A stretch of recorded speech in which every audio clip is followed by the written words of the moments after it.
So, how you doing today? Doing pretty good. Good. It's Friday. Yeah. So that's nice. I'm heading to Vermont. I'm gonna jump out a little early and go up and do some mountain biking maybe. Yeah, that sounds like a lot of fun. So if anybody needs any Wi-Fi equipment, order it now while we're doing this podcast so I can get it out. I'm gonna wait until like 4 p.m. your time. That's what happens on Fridays. 4 p.m. my time. They need it overnighted. That's okay. I guess, I try to do it. I always try to do it. I feel bad if I can't do it.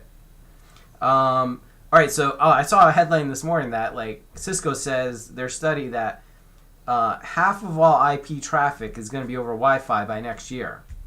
What do you think about that? Say that one more time. Half of all Wi-Fi traffic. Half of all Wi-Fi traffic. I mean, half of all IP traffic will be over Wi-Fi by next year. Oh yeah. No, that makes total sense to me actually.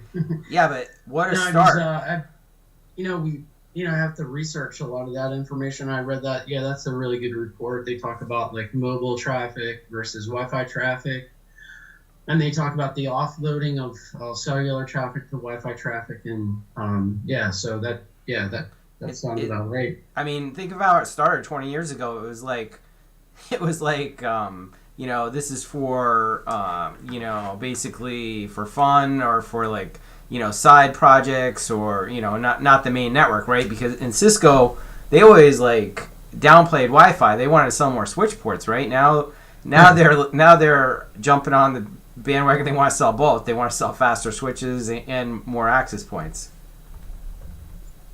Yeah, I mean, as we do too. Yeah, right? As everyone does. So you may not need as many switch ports anymore, but you need faster switches. Oh, yeah, 100%. Yeah, I mean, we definitely see the demand in, like, port speeds going up and switching capacity going up. And power. So now... And power. PoE power. As we know, we only sell PoE switches. I mean, we try to sell non-PoE too, but everyone wants PoE. Wait a minute. Correction. No, we do sell non-PoE switches. Yeah. Yeah, we have non-PoE switches if you want to stay wired, but... Yeah, it's funny that we say non-PoE switches because we sell so many PoE switches. Yeah. They're just switches, right? At the end of the day, but the majority we have to distinguish at our company non-PoE and PoE switches. So yeah, we sell a lot of PoE switches, and that's why I mean, for me, as just selling Wi-Fi equipment mostly, PoE switches are really all I need to sell. I mean, here and there I'll get a couple non-PoE, but I know you guys want to get the whole network. If you're trying to expand the port capacity, you don't need PoE switches on all. PoE on. It's true. So there's that, and I mean, I think it's just half of all traffic. It's gonna be even more. Like it's gonna be all traffic soon. I mean, as we have 6E come in, and I saw something about Wi-Fi 7 now. There's gonna be even less and less need for hardwired connections.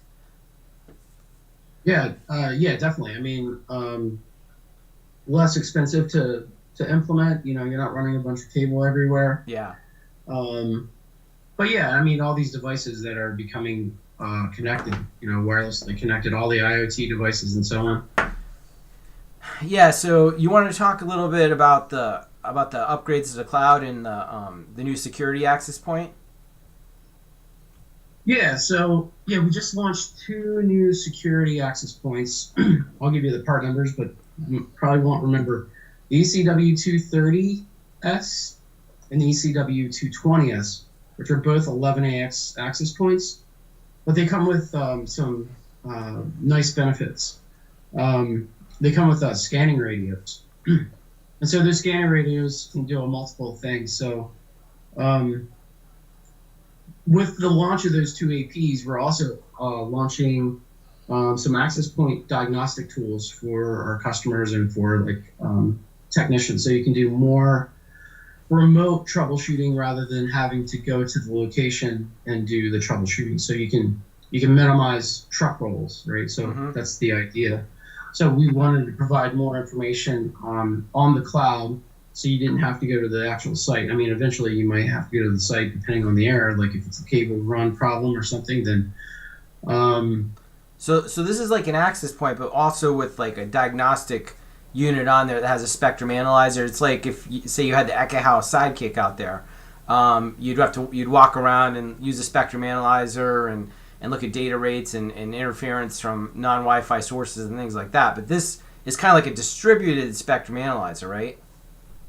Yeah. So specifically on the 230S and 220S, some of the features that will come out on that particular device are what we're calling is Ingenious Air Guard, which is whips and widths. So that's security. That's the security part of that whole access point. But one of the things that I got to see yesterday was a live spectrum analyzer, which looks very, very similar to what you would find like on Echo. Yeah.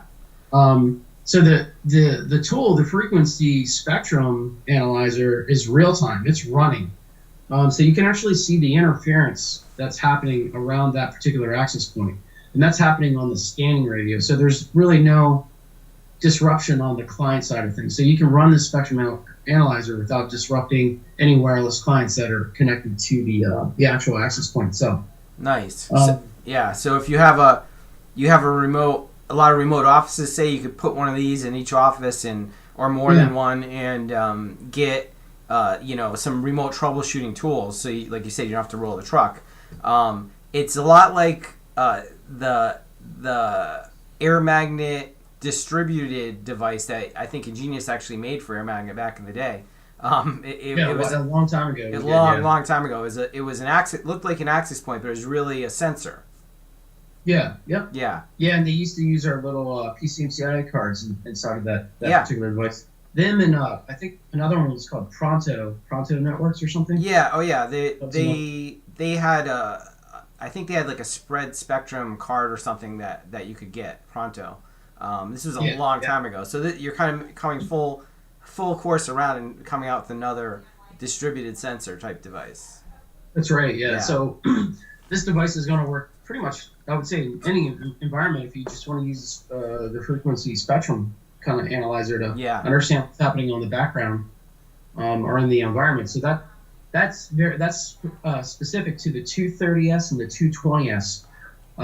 So that's a really cool. It's a professional grade spectrum analyzer, and that's coming from a company talking about Ingenious that has been, we're a true manufacturer, so we have to go through the approval processes for all these devices that we manufacture ourselves, and we have to get certification. So we do a lot of this, testing in chambers and so on, and using spectrum analyzers. So this tool is really coming from a place that, from a staff of engineers that have been working in this space for a really, really, really long time. I mean, Ingenious has been around over 20 years, as long as Wi-Fi. So we have a lot of experience with this. So this is a really cool tool that we've added into these access points that we're giving our customers the availability to use this. So yeah, I'm really excited about it after seeing a demo on it. So it's actually going to launch December 1st. So we can't get the security access points yet, but maybe by the end of the year or early next year. We'll probably be testing them within the next few weeks. If anyone has any questions about it, they can ask us. That's right. Yeah. Yeah. Cool. Yeah. So that's one of the really nice tools, but we also added a lot of diagnostic tools that will run on these security APs, but also will run on our other access points. So, we added things like speed tests, so you can actually run speed tests from the access point. You can run ping tests. You can run trace route. So there's multiple things that you can run there. We added another tool called all channel utilization. And it actually shows you the different channels and what Wi-Fi noise is out there and what non-Wi-Fi noise is out there right now. Yeah, that's something I haven't seen before. At first I was thinking, you can't do that without spectrum analysis in there. But you got some audience back there. I got a visitor. I was thinking you can't do it without spectrum analysis, but yeah, you can say, okay, these are we see these Wi-Fi interference sources with the Wi-Fi radios, and then we also are getting interference like in this channel range, right? So you can say this is a non-Wi-Fi source. You can't say what it is, but where if you had a spectrum analyzer, you could look at the profile and kind of see what kind of device it is, right? Yeah, we're allowing you to kind of drill down, right, Yeah. into the problem. So the all channel utilization will show you all the channel widths, 20 megahertz, 40 megahertz, 80 megahertz, and it will show you the Wi-Fi noise and the or interference and the white noise or the other interference, the non-Wi-Fi interference. So you can start there and really start to drill down into the issue. And then if you're starting to see problems everywhere, then you can use the spectrum analyzer to better understand or see what's happening in real time. Yep. So it's a lot of really cool tools that we're starting to add in. And like I said, you'll see these pop up December 1st, but like you were saying, the 230, 220S, 230S, 220S will come out late December, somewhere around there. So you'll be able to use that spectrum analyst near the end of December into January timeframe. Nice. Well, yeah, that'll be a really cool tool to have. I think the more technical guys are gonna definitely want to have one of these on their at least one of these on their network, right? Yeah, definitely. I mean, in the larger networks, you might want to have a couple or a few. The price point will be very aggressive in regards to what you're getting on that particular device. So, wait to see what pricing Jeff has out there, and you'll be able to. I think you'll be able to implement 2 or 3 depending on the size of the network. The only other tool I would talk about really quick is currently we list clients, wireless clients, and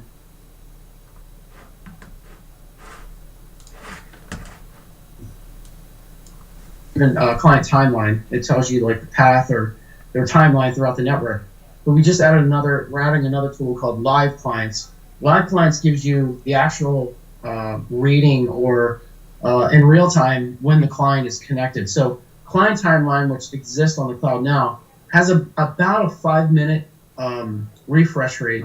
So you'll see the client connect, and then you have to wait 5 minutes before you see any changes on that client. So if it roamed to another access point, you're kind of waiting unless you're looking at client timeline. Client timeline will show you that. But client list will tell you what the RSSI is and the connection, grade it if it's good or bad or so on. And that's really great. But if you're in the middle of troubleshooting, you need something that's a little bit faster and what's happening like right now. It's got to be instant. So Live Client comes into play. And so this is another tool that we'll be adding. It gives you real time what the client is, what's actually happening with the client, and what the RSSI is, what the connection rate is, if it's good or bad.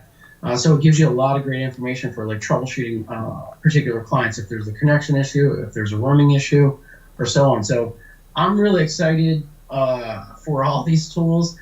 That's some of the tools. That's not all the tools. So there's a lot coming out on December 1st. You'll see a massive upgrade on the interface.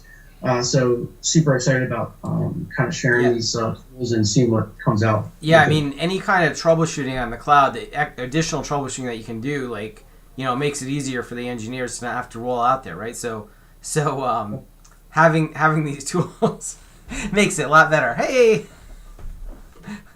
oh, she's feeling better. Or is that the other one? Which one is that? That's the 9-year-old. Oh, I thought. Okay, I could only see her face. Yeah. So yeah, any of these tools are going to make it easier on the engineer for troubleshooting the network. That client troubleshooting feature is interesting. I wonder how they're going to do it. Like if the AP is going to set up like a channel to the client, and I'm sure it can do it, and then relay the results back. Sometimes the other vendors, they require like a piece of software running on the client side to ping against or run speed tests against or something like that. So that'll be interesting. We're really doing what I would say what we're doing is what we run into a lot of the times is, we've said it before, there's a lot of issues happening on the cable side or the wired side. Yeah. So what we're doing is we're doing a lot of testing from the AP back to basically the ISP. Yeah. So we're trying to understand like what are the issues on the wire side. Yes. On the Wi-Fi side, we already have a lot of tools that are implemented. I guess the ping tool, you can use the ping tool to actually ping the actual client device. But you'll be able to see the RSSI, their negotiation rate, and so on. So there's a lot you'll be able to see there. So Yeah, so I mean, it adds a lot of benefits to to troubleshooting and not rolling out that truck right away anyway. So. Yeah, cool. All right, so another thing we saw this week, customers were asking about hotels about having Chromecast in the rooms. Yes. Yeah, so yeah. so let's say this is something I haven't been in a hotel room in a while, but something that that they're trying to implement. Guests to come in and use their own devices, with their own Netflix accounts or whatever, and just cast to the TV that's in the room because, as you know, those TVs are terrible. Like you can't get anything on.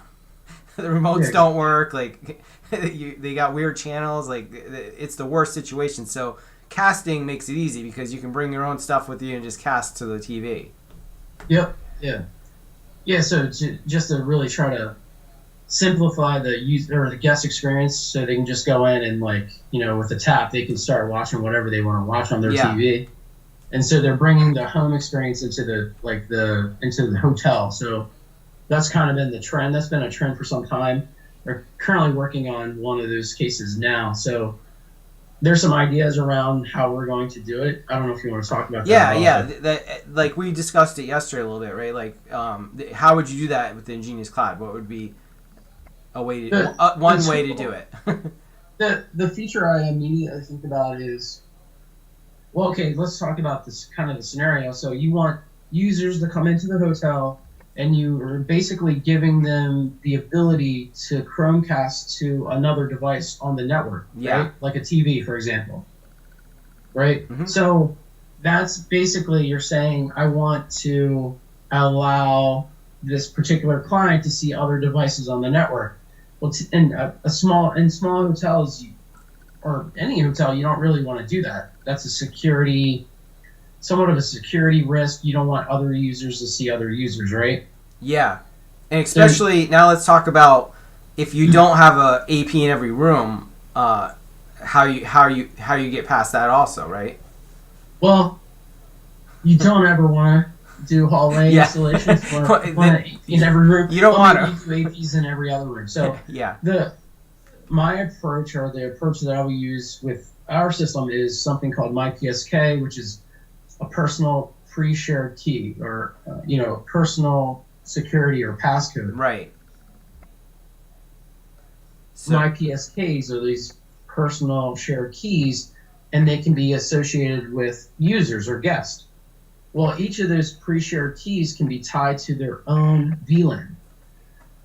So my idea for this, and there could be better ideas out there. I'm not sure. I'm just kind of throwing this out there.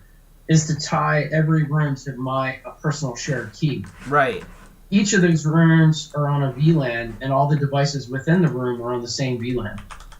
Right. So let's say you're in like room 302 in the hotel.